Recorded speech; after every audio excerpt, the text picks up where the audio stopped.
Well, moving on, ladies and gentlemen, India has truly set a target to achieve net zero emissions by 2070, making its energy transition a very critical priority. The country is already the third largest producer of renewable energy globally, with ambitious plans to generate 500 gigawatts of renewable capacity by 2030. Well, that's right. And key initiatives include scaling up solar and wind energy, increasing electrification, and advancing green hydrogen projects, all aligned with its vision for 2047, the centenary year of independence. And to share with us, ladies and gentlemen, his vision and to talk to us about India's energy transition at 2047, please welcome Honourable Minister of Petroleum and Natural Gas, Government of India, Shri Hardeep Singh Puri, who is going to be in conversation with none other than Navika Kumar. A huge round of applause, ladies and gentlemen.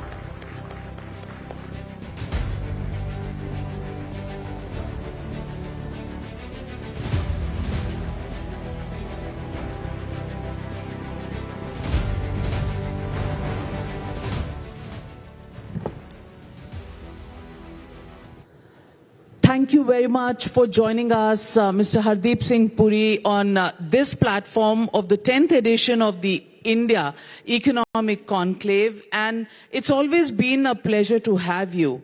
The energy sector needs energy from you. And these days, after election results, there's a spring in everybody's step in the government, and there's a lot of energy going in there. Is this green energy? Is this no emission energy? Does energy really come in from the political performance of a party? And has there been an upswing after a moderate performance in the Lok Sabha elections? On my way here from Parliament, I was reflecting on what possibly you would start with. And I came to the conclusion in my mind that now that the Lok Sabha results have been overtaken by the performance in Maharashtra and us getting 7 out of 9 of the seats in the by-polls in Uttar Pradesh, perhaps you might not. But since you asked the question, let me tell you. Energy is the lifeline of any system. Now, there's Bharat Mandapam, with which my ministry was associated when I was Urban Affairs Minister. It's a world-class building, along with the Yasho Bhumi. I think these constitute world-class facilities for events like this. But you brought some energy by putting all this on the walls. Look, if an economy is performing well, you will see that energy consumption will be on the rise. Is the political system any different? I would say no. But that is a different kind of energy, but it's all adding up to the same challenge. No matter what we are dealing with, the economy, the political system, you need availability, affordability, and sustainability. So it's all there. I have had the good fortune of seeing many systems in transition. Today, I think where India stands and the narrative that is out there, you and I don't notice it because we are part of this continuity and the change which is taking place. But if you want to come back to the political system for a minute, let me say, I see the following happening. One, the India Alliance, which we were saying for a long time, it has fault lines, it has trains, it is collapsing. Today I would say it has collapsed. The Congress Party, which is very keen on providing leadership to the India Alliance, finds itself a junior partner in most of the states.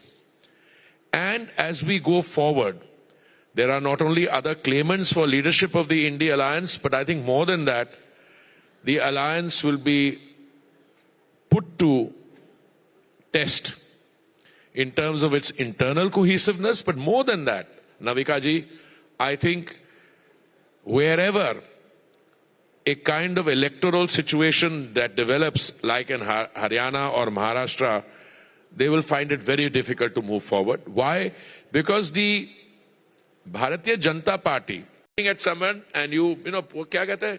People living in glass houses should not Throw stones throw at us. stones. ये अपना stone अपने glass house में लग गया इनको. So, do you see an end to the confrontation in Parliament?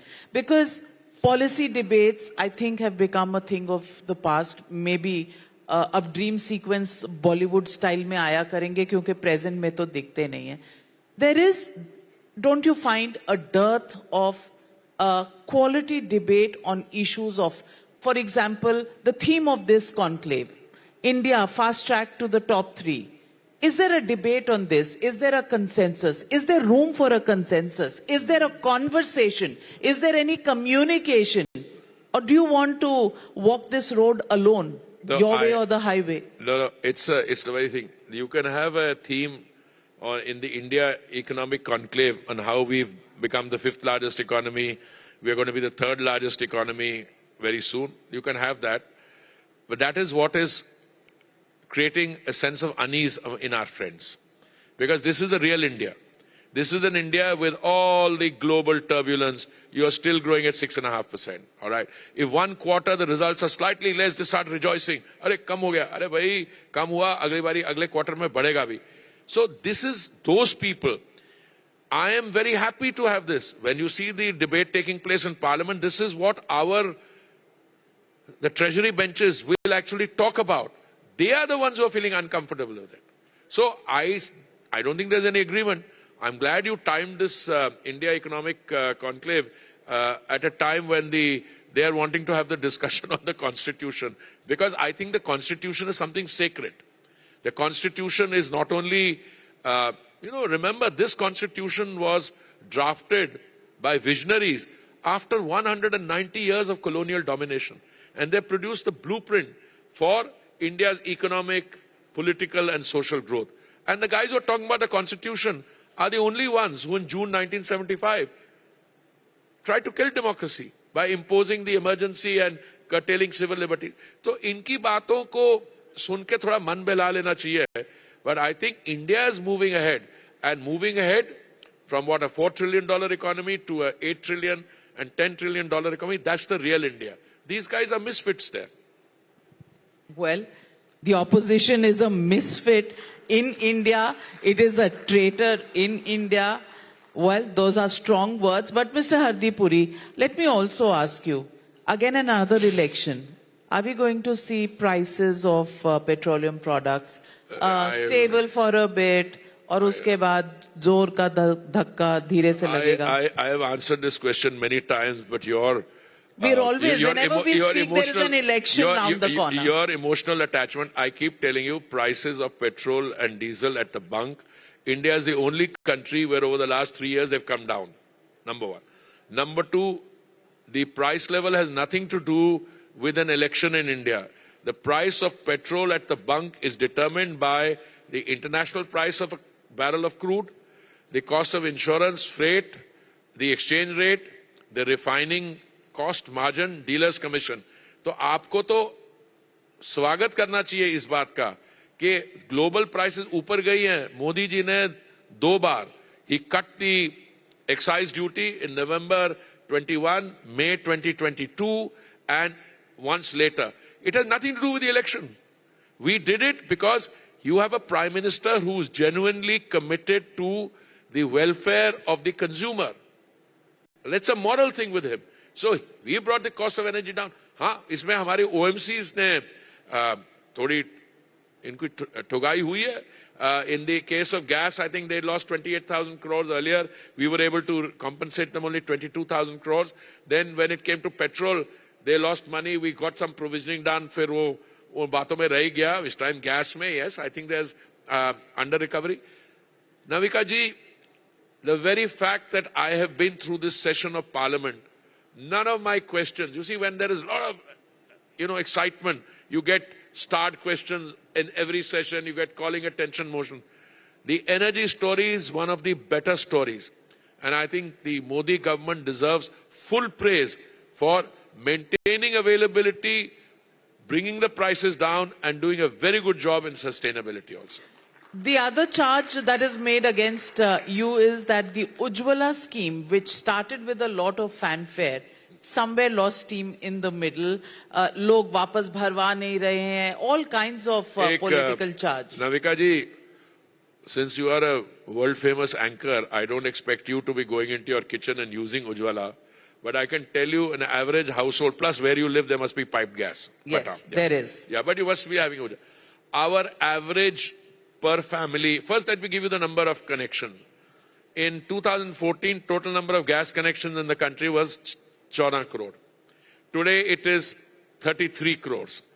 Ujjwala started in 2016. Today Ujjwala has 10 crores 33 lakh connection. Now, if you think that one connection serves one household and on an average a household has 4 or 5 people, which means the entire population has been covered. In fact, our Ujjwala saturation is 110-115%. Now I come to the most important thing. The average is 4 point some cylinders per connection. उससे ज्यादा तो use नहीं होते. हम उज्ज्वला में एक family को 12 cylinder तक देते हैं, पर 4 इज द एवरेज. उसमें कुछ लोग हैं जिन्होंने सिलेंडर नहीं लिया या एक लिया. उसके कई कारण है.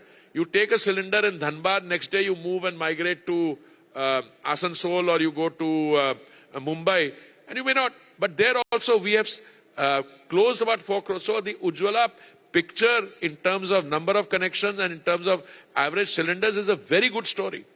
I've answered this in Parliament a few days ago. Starts question number 5. I'll send you the answer. Well, Hardeep Puri, what would you like to say to Mamata Banerjee today on this forum? Clearances for exploration. Would you make a request to her? Have you done so? Madam, मैं तो उससे बहुत आगे निकल गया हूँ. Clearances for exploration छोड़ दो. वो 8,000 करोड़ की रिसोर्स आपके पास बैठा है, उसको निकाल के वो 8,000 करोड़ आप वेस्ट बंगाल की डेवलपमेंट पे यूज कीजिए. मैं तो वो कह रहा हूँ. But I think she is trying to work out in our mind कि वो राहुल गांधी जी से लीडरशिप इंडिया अलायंस की लेनी है या नहीं लेनी. I think that must be holding it back. And what would be your message to Priyanka Gandhi Vadra, who's debuted in Lok Sabha today with her maiden speech? No, I always congratulate newly elected members, and especially when they made, and this was a debut in a discourse on the Constitution. So, I mean, she has a long way ahead, whether there will be realignment in terms of leadership within the Congress party. I don't know, and frankly, that's not for me to comment on. But I wish her the best. And any message to Mr. Rahul Gandhi? I think that leadership potential has been a while in developing. And I think maybe the time has come for that leadership potential to be developed fully. Well, on that note, we hope the message is taken. And Mr. Hardeep Singh Puri, always a pleasure speaking with you. You take it on the chin, answer all the googlies that come your way. You're always a great sport, and that's what Punjabis are all about, I guess. Thank you very much. Thank you for joining Thank me you. here at the India Economic Conclave.